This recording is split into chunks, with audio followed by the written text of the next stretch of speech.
Hello everyone, welcome back to Trek A Day. Star Trek Lower Decks is back, dropping 2 episodes for its Season 4 premiere. And in my opinion, the show is better than ever. It has finally reached that point where that was building up to in Seasons 2 and 3, where it balanced the humor with all of the Star Trek elements, I think, more effectively, making it feel more like just a genuine, good, very 90s era Star Trek show, but a comedic version of that without losing the heart.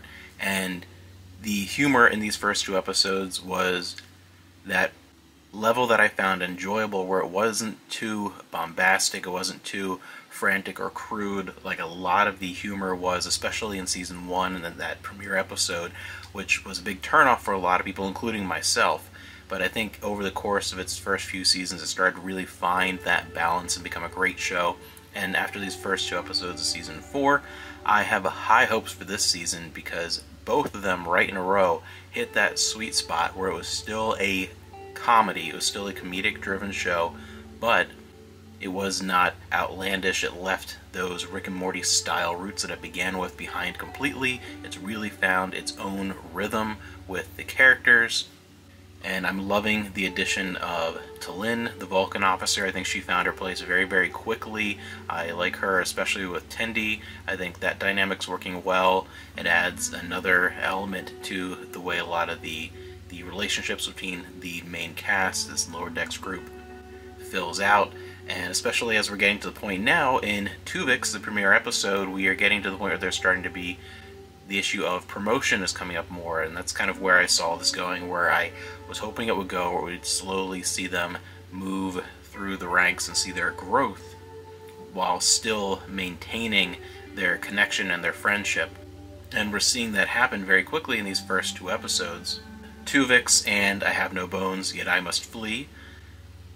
Tuvix was a great start because the humor that was implemented hit all the notes that a good episode of this does, where it's both self-referential in terms of Star Trek, it is nostalgic in its connections to Voyager and its references without being overly so, finding that balance to where it's not just Easter egg after Easter egg, but there is a lot of that fun nostalgic stuff, but it has to make sense within the context of the story. It did that well, and also referencing a lot of fan conversations. I think that's always funny when that kind of stuff comes up. Things like the throwaway line in the final season of Picard when they get to the bridge and they talk about, what's one thing I really missed? The carpets. Little jokes like that where it's not over the top and super, super obvious, but if you're kind of in the know of a lot of these conversations in fandom, it comes across as very funny. And here they used that in the concept of Tuvix to be the main crux of one of the 2 interwoven plots of that first premiere episode. We have the Cerritos is sent to help prepare and navigate Voyager to Earth one final time before heading to the Fleet Museum, as it is set up to be a piece of Starfleet history. And they accidentally begin a situation where we have the Tuvix issue come out again, which is something that's brought up constantly as arguing within segments of the fandom, and sometimes a funny way. Sometimes people go a little too crazy, because it's one of the good things about that episode, and what Star Trek can do really, really well, is be a moral dilemma that is not quite clear-cut, where there is some room for discussion and there is some argument for either side of the issue. I'm one of those that's 100% on board with what Janeway did, think it was completely the right decision, but I can understand why some people would disagree. And this brings that up and deals with it in a way that is still funny, but also deals with the issue, and we have the spread of the issue as the new creation with the transporter accident decides to create a ship full of Tuvixes. It ends up being really, really funny, and it does one of those points where it almost got to the point of being too silly, but it never quite went there, which is what was great.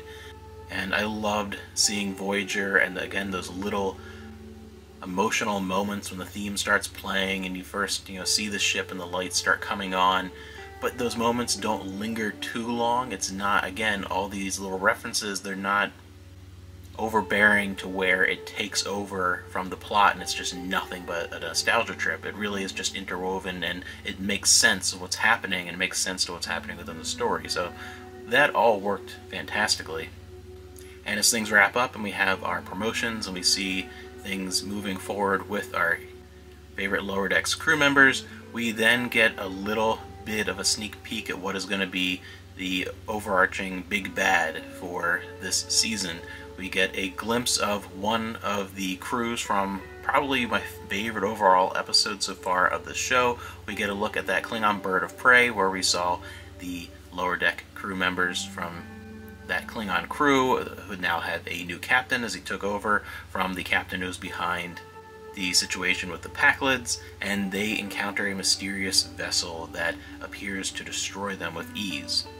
And then we get a similar situation with a Romulan vessel in the next episode.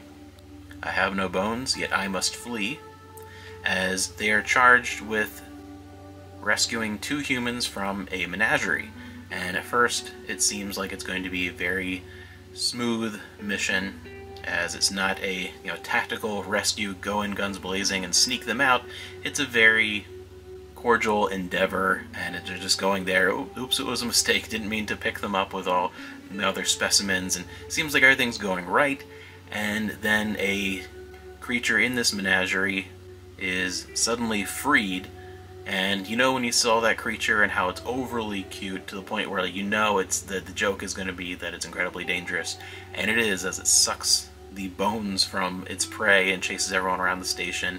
And again, it all works without being, it has that moment where it's like, alright, this could go over the top and be too silly, and kind of makes you think of maybe the very, very beginning of the series, but never quite goes there, which is great. It stays a little grounded enough to where it still feels like a really good, true, straight Star Trek episode, just with the comedic and kind of cartoonish humor dialed in a little bit into the story. But it all works and all plays together with the interpersonal conflicts as the characters are going through these growth moments and the promotion to lieutenant junior grade and searching for new quarters. And I like how it appears that some of the dynamics are being shaken up. Mariner is finally, I think, starting to reach a point in her journey of understanding that she self-sabotages, to where she's now accepted that and is actually going to do something about it. And I like her relationship with Ransom, how that's turning out. And it seems like we're getting some new kind of fresh pairings. Everyone is still being very friendly, and it's really the same group, but we're having now different roommates, different group dynamics, different pairings of the characters that I think are going to be fun to explore. So I think they're handling those issues very well also. So again, just a 1-2 hit for me. I really have no complaints about either of these. They're ones that my wife and I both watched them together, loved them, and so far this for me has been the strongest season opening 1 and 2 here as far as the 4th seasons are concerned. So I hope if the rest keeps up this quality or even better, this could end up being the best season of Lower Decks. And that's fantastic, because that is my current, as far as ongoing shows that haven't ended, the ongoing Star Trek stuff is my favorite thing going, and I think they have found their balance and their style over those first few seasons and are now running with it, and it's fantastic.